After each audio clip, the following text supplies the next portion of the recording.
Nah, kaitannya dengan hasil survei bahwasanya ketahanan keluarga itu ya mayoritas sebagian besar itu memang dari ekonomi ya, dari dalam hal pencukupan kebutuhan ya, penghasilan dan lain sebagainya. Kalau kita lihat ya, fenomena di mana ibu menjadi istri atau ibu atau istri ya jadi tulang punggung, sedangkan ayah atau suami menjadi apa? Tulang rusuk ya. Itu mah kan kodrat hakikat lah, nggak bisa dibalik-balikan sebenarnya. Atau jadi ijem ya, tadi disebutkan ijem. Saya kecatatnya ijem. Nah, tapi sebenarnya betul ya tadi yang disampaikan MC. Kalau ibu-ibu, bapak MC, kalau ibu-ibu yang mencari penghasilan tidak diniatkan untuk mencari nafkah ya, karena tugas mencari nafkah adalah suami atau bapak ya.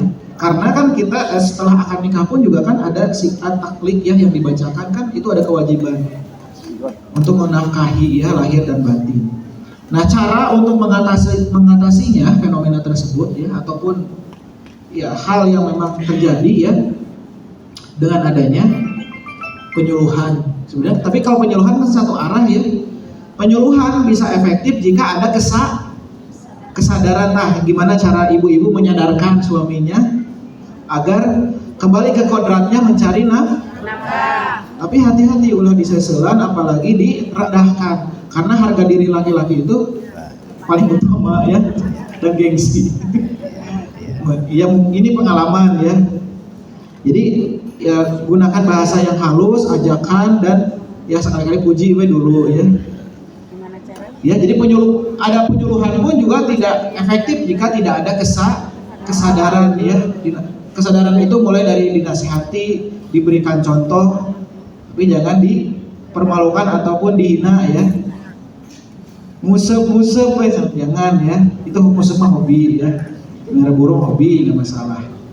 Tapi bagaimana caranya? Kembalikan kepada kodratnya dan kewajiban suami terhadap istri ya, termasuk menafkahi ya di dalamnya, agar sadar. Beda bu, saat bapak dan ibu ya, sadar dengan dipaksa. Kalau sadar itu ikhlas, kemudian tujuannya ya tujuannya tercapai ya, kemudian dijalani dijalani juga dengan semangat ya, penuh gairah dan sebagainya. Tapi kalau dipaksa pasti banyak sekali pelanggaran yang maksudnya banyak sekali kalau dipaksa itu penolakan dan juga keributan ya. Hindari hal-hal yang memancing keributan. Pokoknya bagaimana bapak dan ibu-ibu terutama sentuh hatinya ya, bukan hanya disentuh bagian-bagian tertentu ya, tapi sentuh hatinya supaya tergerak sehingga sadar. Karena nanti kalau sudah sadar pasti kan ada keinginan. Nah, kalau sudah ada keinginan pasti ada cara untuk mencari ya rezeki dengan ya salah satunya bekerja atau berwirausaha. Kemudian bisa juga ikut pelatihan ya, meskipun pelatihan ternyata dibatasi usia ya, minimal pelatihan dengan teman-temannya, kerabatnya, atau dengan yakinlah keluarga itu kan, meskipun yang disebut menurut hukum itu keluarga itu suami, istri, dan anak, tetapi kan kalau keluarga besar pasti ada kepedulian ya, dan perhatian. Jadi kuncinya adalah kesadaran, perhatian, dan juga ya mau kembali ke kodratnya ya. Laki-laki sebagai tulang punggung, kewajiban menafkahi. Kalau istri ya itu sebagai tulang rusuk yang mengurus ya suami dan juga mendidik anak supaya menjadi generasi soleh dan solehah ya. Kuncinya sadar ya. Ya, tapi dengan bahasa yang sopan santun ya, bukan sadar bukan ya. Bukan begitu, beda ya. Dengan bahasa, dengan ekspresi, dan juga penuh kelembutannya. Sama seperti awal nikah pasti penuh kelembutannya. Sayang. Itu bu ya, Bu Maya ya. Jadi perlu ada kesadaran ya, dengan berbagai cara menyadarkan. Kemudian yang kedua, kekerasan dalam rumah tangga, baik psikis maupun fisik ya, terutama psikis kan. Kalau psikis itu sampai berujung pada mental ya, dan lain sebagainya, ya memang itu perlu adanya konseling ya, dan juga mengadu ya. Jadi jangan dibiasakan dipendam Bapak dan Ibu ya, terutama ibu-ibu ya. Jadi kita sebisa mungkin menyampaikan kepada pihak yang terkait. Sekarang Dinas Pemberdayaan Perempuan, Perlindungan Anak dan Pengendalian Penduduk itu kan ada pusat pelayanan pemberdayaan perempuan dan anak. Jadi di sana perempuan itu bisa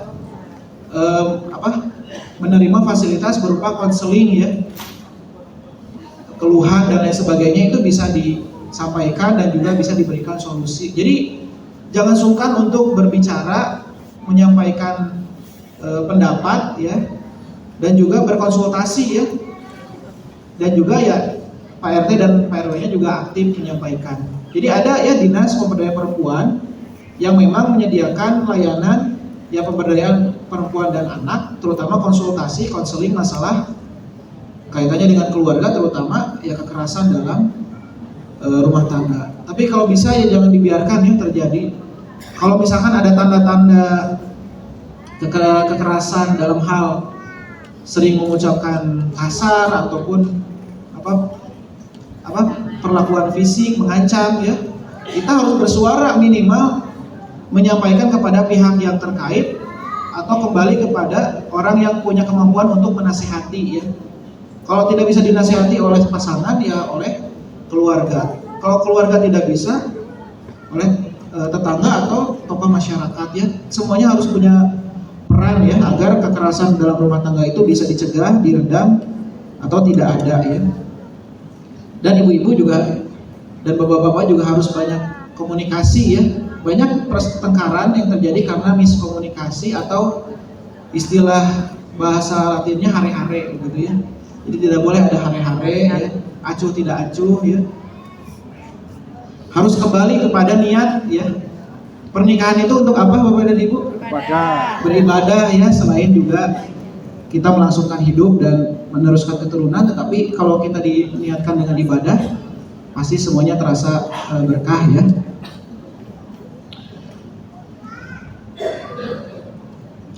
Dan juga kalau bapak-bapak yang berucap sampai menyakiti hati perasaan istri, jangan sungkan untuk meminta maaf ya. Dan juga ibu-ibu sebagai istri jangan juga menyalahkan atau memaki-maki ya, jangan ya. Jadi nasihat lagi ya, harus dihindari begitu ya. Tapi yang jelas pemerintah menyediakan kanal, saluran ataupun juga pelayanan terpadu pemberdayaan perlindungan anak, kemudian program PUSPA ya, partisipasi publik untuk kesejahteraan perempuan dan anak, dan juga ya kader-kader posyandu juga kan salah satu cara juga ya untuk memberikan ya penyuluhan, edukasi dan lain sebagainya ya, kader-kader. Dan juga sebenarnya Cimahi punya pengaduan cepat ya, menghubungi nomor tertentu nanti tersampaikan. Yang penting harus mau bersuara, berpendapat ya. Jangan diam saja, nanti kalau diam saja ya terus-menerus terjadi ya. Tapi jangan juga jadinya melawan atau bertengkar ya, hindari. Diam-diam melaporkan gitu ya, bisa saja. Atau kembali ke kesadaran ya. Kemudian yang terakhir Ibu Elsa, kaitannya dengan cara mengatasi kekurangan ekonomi dengan ya salah satunya pelatihan, kaitannya dengan umur. Ya saya pendapat ya sebaiknya kaitannya dengan umur itu tidak dibatasi. Ya perlu memang masukan saran sampai kepada pihak yang berkepentingan ya. Umumnya kalau pelatihan itu umurnya berapa tahun, dari berapa tahun? 35 maksimal. Oh, batasnya sampai 35 kalau ya. di link itu ya. Karena setelah 35 dianggap sudah ini ya. Loyo.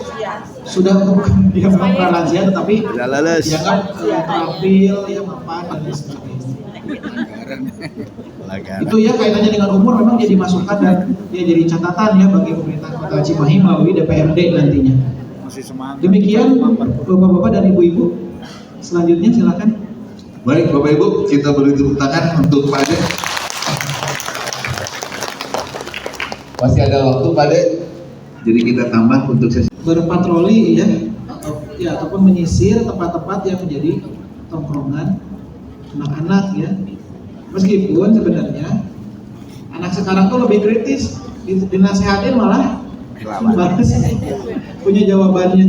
Tapi coba dengan pendekatan yang memang bisa diterima ya, maka ya kontrol dari aparat kelurahan itu bisa mengatasi anak-anak yang nongkrong bebas ya di pinggir jalan dan lain sebagainya, atau bahkan di rumah teman-teman ya.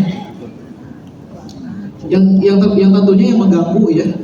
Kalau saya sih dapat pengalaman dari guru saya, memang kesiswaan di setiap sekolah itu, di bagian kesiswaan ya di sekolah itu aktif ya sampai kontrol keluar sekolah, karena khawatir kalau anak yang nongkrong itu bisa salah tangkap, salah pukul ya, atau memang salah orang ya nantinya ya kembali kepada peran dari keluarga. Tentunya aparat setempat termasuk dibantu dengan partisipasi RT dan RW untuk mengingatkan ya, atau pernah mengingatkan tetapi ya berulang-ulang ya, coba diulang-ulang, mudah-mudahan tersentuh dan juga sadar ya. Terus semuanya juga kembali kepada kesadaran dan juga pembinaan ya dari keluarganya, karena hukum sendiri sebenarnya tidak mengatur sampai hal yang sepele sebenarnya kan nongkrong, tetapi kalau mengarah pada pelanggaran hukum baru hukum itu bergerak. Tetapi dalam hal kehidupan sosial tentunya aparat setempat punya peran ya dalam hal menjaga lingkungan yang kondusif dan memastikan ya remaja yaitu ya tertib begitu ya, dan punya karakternya yang baik begitu ya. Jadi di sekolah dididik oleh guru, ya di luar sekolah dididik oleh orang tua ya, bukan dibesarkan oleh lingkungan ya. Makanya Hawartos saya mah paling gak senang ataupun gak serak dengan si anak sekolah yang bahasanya kasar ya. Saya mah langsung tegur dah, karena tidak terbiasa ya. Kasar di mana diajarnya pasti bukan dari sekolah atau dari orang tua, dari pergaulan. Makanya mulai membatasi pergaulan atau ajarkan yang baik bagi anak sehingga menebarkan kebaikan bagi teman-temannya begitu. Jadi peran aktif tetap ya RT RW kemudian kelurahan nanti. Dan juga tidak boleh kita mengancam ya. Lapor ke polisi ya, lapor ke Satpol PP, tidak boleh pendekatannya mengancam. Karena mengancam itu kalau memang tidak kejadian berarti artinya itu bercanda ya. Kalau bercanda dianggap bukan nasihat ya. Jadi tidak boleh dengan ancaman, tetapi dengan pendekatan ya yang dirasakan ya. Kemudian Pak Nur Muhammad ya, ini yang terakhir Pak Nur Muhammad ya. Memang betul Pak kalau keluarga itu dibentuk dari sejak menikah, tetapi sebenarnya peran dari pemerintah kota itu, kalau saya lihat di website Cimahi itu ada yang namanya program ini Kelambi Cati ya, kelas online bimbingan calon pengantin ya. Jadi bagi pengantin yang melangsungkan pernikahan ada bimbingan untuk calon pengantin agar siap dengan pernikahan atau kehidupan di masa depannya ya. Dan juga ada memang sekolah pranikah, tetapi ini kerjasama antara KUA dan dinas, hanya terbatas mungkin dari segi jumlah ya. Yang terbentur lagi kalau di kita tuh anggaran, program, dan partisipasi. Atau mungkin karena kesibukan jadi tidak ikut kelas bimbingan online calon pengantin. Tapi ingat ya, sekolah pelatihan penyuluhan itu hanya secuil saja dari materi yang disampaikan. Sisanya kesadaran, karena berumah tangga mah ternyata bukan hanya teori ya, ilmu itu cukup, harus punya kesadaran, kesabaran, dan ya harus bersama-sama. Kembali pada hakikatnya pernikahan itu adalah ibadah ya. Kemudian efek dari perceraian mengakibatkan penyimpangan LGBT ya dan lain sebagainya. Kalau perilaku menyimpang itu selama tidak diatur menurut hukum ya memang akan dibiarkan ya, tetapi kan lingkungan masyarakat juga harus mendukung ya, dan kita juga ada norma atau aturan sosial. Maka masyarakatnya harus ya berperan aktif untuk mengingatkan, untuk memberikan kesadaran ya, yang namanya LGBT itu menyimpan dan jangan dibiarkan ya. Kalau ada laki-laki yang gemulai atau perempuan yang menyukai sesama ya jenis ya amit-amit audzubillahi min dzalik, kita harus cegah, hindari. Atau saklek mah itu mah ya nggak boleh. Pendekatan persuasif itu mah harus dengan cara-cara yang memang kembali lagi kepada kodrat manusia ya. Kalaupun melanggar hukum tentunya perda tidak cukup, itu harus diatur dengan undang-undang ya. Demikian Pak Nur Muhammad ya. Alhamdulillah dari diskusi bisa memberikan pemahaman dan juga memberikan kesadaran ya bagi Bapak dan Ibu ya kaitannya dengan ketahanan keluarga. Itu saja Pak untuk sesi pertanyaan dan diskusi. Boleh ditutup dengan pantun?